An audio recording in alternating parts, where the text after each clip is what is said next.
আসসালামু আলাইকুম। Welcome back to my channel. আশা করি সবাই ভালো আছেন। আজ আবারও একটি রেসিপি নিয়ে হাজির হয়ে গেছি। আজ তৈরি করে দেখাবো টমেটোর চাটনি।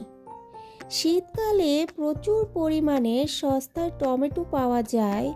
তখন বেশি করে টমেটো কিনে এইভাবে চাটনি বানিয়ে সারা বছরের জন্য সংরক্ষণ করে রেখে দিতে পারেন। টমেটোর এই চাটনিটি খেতে ভীষণই মজার। যারা এখনও এই চাটনিটি ট্রাই করেননি, আমার এই রেসিপিটি ফলো করে একবার হলেও ট্রাই করবেন। আশা করি ভালো লাগবে। চলুন তাহলে টমেটোর চাটনির পুরো ভিডিও অংশটুকু দেখে নিই।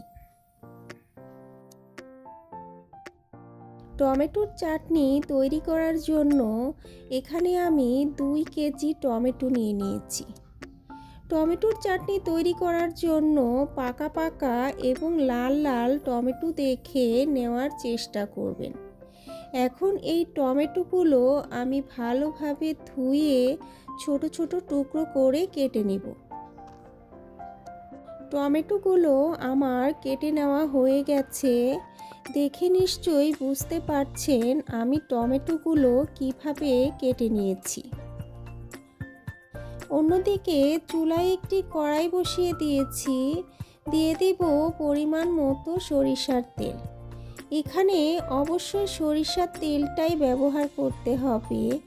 সরিষার তেলটা গরম হয়ে এলে দিয়ে দিব 10-15টার মতো শুকনা মরিচ আর 1 টেবিল চামচ পাঁচফোড়ন। এখন এগুলো তেলের সাথে নেড়েচেড়ে হালকা করে ভেজে নিতে হবে। ভাজা হয়ে গেলে দিয়ে দেব কেটে রাখা টমেটোগুলো দিয়ে তেলের সাথে ভালোভাবে নাড়াচাড়া করে মিশিয়ে নিতে হবে। এ পর্যায়ে দিয়ে দিব স্বাদ মতো লবণটা দিয়ে আবারও নাড়াচাড়া করে মিশিয়ে নিতে হবে।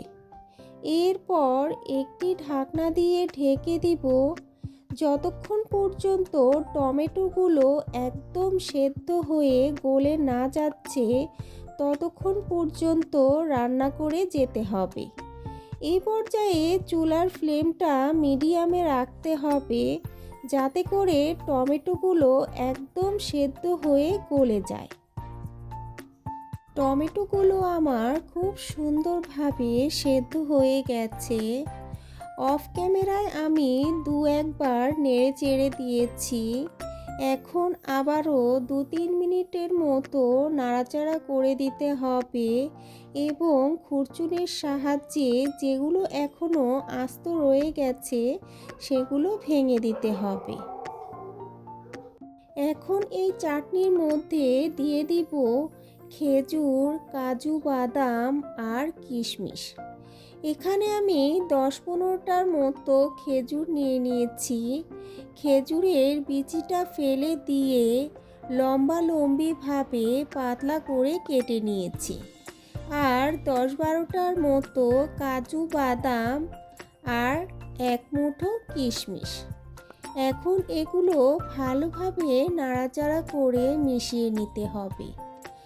আরও দিয়ে দিচ্ছি 1 চামচ হলুদ গুঁড়া, উঁচু 1 চামচ মরিচ গুঁড়া। এখন এগুলো চাটনির সাথে ভালোভাবে নাড়াচাড়া করে মিশিয়ে নিতে হবে। হলুদ আর মরিচ গুঁড়াটা দেওয়ার ফলে চাটনির কালারটা খুব সুন্দর হবে।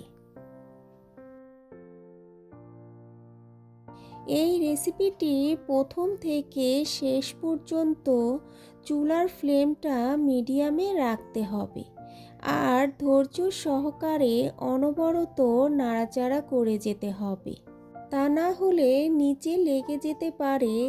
যদি লেগে যায় তাহলে এই চাটনির ফ্লেভারটা নষ্ট হয়ে যাবে।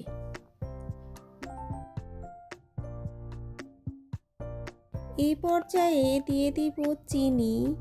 এখানে আমি উঁচু 1 কাপ চিনি নিয়ে নিয়েছি। মিষ্টিটা যার যার পছন্দ মতো কম বেশি করে নিতে পারেন। এখন চিনিটা ভালোভাবে নাড়াচাড়া করে মিশিয়ে নিতে হবে। এরপর দিয়ে দিব 2 টেবিল চামচ পাঁচফোড়ন গুঁড়ো। পাঁচফোড়ন গুঁড়োটা দিয়ে ভালোভাবে নাড়াচাড়া করে চাটনির সাথে মিশিয়ে নিতে হবে। পাঁচফোড়ন গুঁড়োটা দেওয়ার পর এত সুন্দর একটা ফ্লেভার বেরিয়েছে যা আমি বলে বোঝাতে পারবো না। সুন্দর এবং মজাদার এই ফ্লেভারটা পেতে হলে অবশ্যই এই রেসিপিটি বাসায় ট্রাই করতে হবে। চাটনিটি আমার প্রায় শেষের দিকে। এখন চুলার ফ্লেমটা বন্ধ করে দিব। চুলার ফ্লেমটা বন্ধ করে এরপর দিয়ে দিব লেবুর রস। এখানে আমি 2 টেবিল লেবুর রস নিয়ে নিয়েছি। লেবুর রসটা দেওয়ার আগে অবশ্যই চুলার ফ্লেমটা বন্ধ করে দিতে হবে, তাহলে এর ফ্লেভারটা খুব সুন্দর আসবে। লেবুর রসটা দিয়ে প্রায় 2 মিনিটের মতো ভালোভাবে নাড়াচাড়া করে মিশিয়ে নিতে হবে।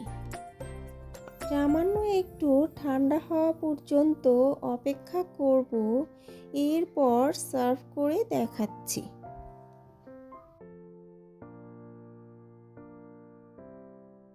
তৈরি হয়ে গেল খুবই মজাদার টমেটোর চাটনি।